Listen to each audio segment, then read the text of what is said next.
Qu'est-ce qu'une information? La question est délicate. Pour y répondre, intéressons-nous d'abord à la signification de ce mot.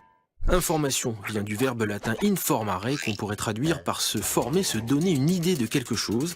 C'est ce que nous faisons tous les jours en ouvrant le journal ou en regardant Arte Journal Junior par exemple. Attention, une information doit intéresser ou concerner un grand nombre de personnes. Apprendre qu'un de vos copains est allé au cinéma, ce n'est pas une info, c'est une anecdote. Par contre, apprendre qu'un nouveau film de super-héros est en train d'être tourné, ça c'est une info pour les gens qui apprécient le cinéma. Ensuite, une information doit être basée sur des faits. Gardons l'exemple de notre film. Si votre copain vous dit que le film lui a plu, ce n'est pas une info, c'est simplement son avis. S'il vous apprend que tel ou tel acteur a joué dans le film, là, il vous donne une information. Enfin, et c'est le plus important, une information doit être vérifiée pour qu'on puisse être sûr qu'elle soit vraie. Les journalistes ont donc un devoir, publier des infos qu'ils ont d'abord pris soin de vérifier auprès de leurs différentes sources, ce que nous verrons demain. Ça paraît bête quand on y pense, mais pour donner des informations, il faut d'abord les trouver, et ça ne tombe pas toujours du ciel.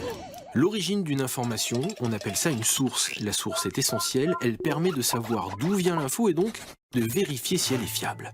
Vous vous en doutez, le mieux c'est donc d'avoir une source directe, c'est-à-dire quelqu'un qui a participé à un événement ou qui en a été témoin. Exemple, un homme visite un zoo. Il vous raconte qu'il a vu 2 tigres s'enfuir de leur cage. Mieux, un soigneur vous confirme que les fauves ont détalé et qu'il a eu le temps de les prendre en photo. Vos sources sont sûres, elles ont été témoins de l'incident, votre information est fiable. Imaginons maintenant que les tigres se soient enfuis du zoo de New York. Difficile de vérifier cette information vous-même. Vous la découvrez dans un journal ou c'est un ami qui vous l'a raconté.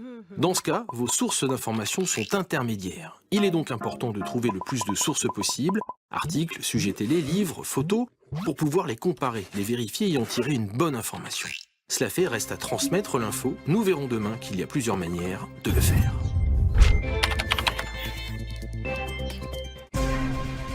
Les journalistes à la télé, dans la presse ou à la radio rencontrent toujours le même problème. Pour chaque sujet, il est impossible de tout dire dans un article ou un reportage. Il faut choisir ce que l'on va raconter et ce sur quoi on veut insister. Bref, il faut donner un angle à l'information. Pour comprendre, prenons un exemple. Une explosion survient dans une usine de produits chimiques. Comment traiter cette information? Il existe plusieurs façons de la raconter.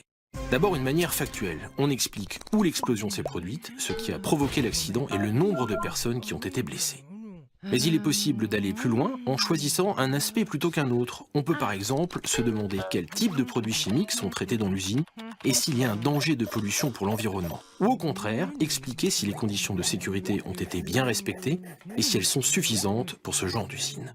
Vous le voyez, plusieurs angles sont possibles pour traiter une seule information. Et notre exemple est valable pour tous les sujets. Il faut donc bien réfléchir à l'angle que l'on choisit pour donner l'information la plus claire et la plus intéressante possible à ceux qui vont en profiter.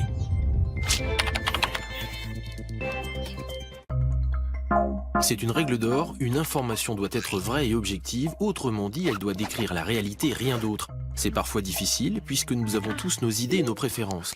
Mais une information n'est pas une publicité vantant les mérites de quelqu'un ou de quelque chose pour en tirer un profit ou un avantage. Prenons un exemple. Vous découvrez dans un magazine un article consacré à un nouveau médicament contre la grippe. Dans cet article, un médecin explique que ce nouveau traitement est le plus efficace pour lutter contre la maladie. Comme c'est un spécialiste, vous lui faites confiance et vous achetez ce médicament. Un ami à vous lit le même article mais décide de faire des recherches sur le médecin et surprise, il découvre que ce docteur travaille pour le laboratoire qui fabrique le médicament et qu'il a oublié de parler d'autres médicaments tout aussi efficaces et peut-être même moins chers. Bref, l'article n'est pas objectif, c'est une publicité déguisée, pas une information. Cet exemple est valable pour tout un tas de domaines, de la politique au débat de société en passant par l'économie.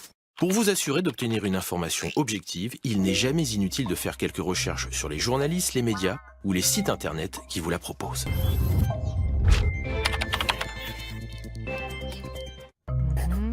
Vous le savez, il existe tout un tas de façons d'aborder une information, tout dépend de votre intérêt pour elle. Voyons donc comment creuser un sujet pour bien le connaître.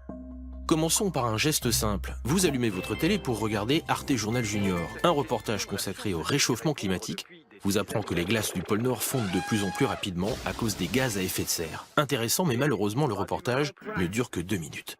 Pour aller plus loin, vous achetez 2 journaux. Dans le premier, un article vous explique d'où proviennent les gaz à effet de serre et comment on peut les réduire. Dans le deuxième, un reportage photo vous montre les conséquences du réchauffement climatique pour les hommes et les animaux qui vivent dans le Grand Nord. Sur Internet, des blogs d'associations de défense de l'environnement vous apprennent que les pays ne sont pas tous d'accord sur la manière de lutter contre le changement climatique parce que leurs intérêts ne sont pas les mêmes. Vous voilà presque incollable sur le sujet. Pourquoi ? Parce que vous avez multiplié les sources d'informations à votre disposition. Vous connaissez les faits, mais aussi les différents avis et les débats qui tournent autour du sujet. Vous êtes bien informé, et un homme bien informé en vaut deux.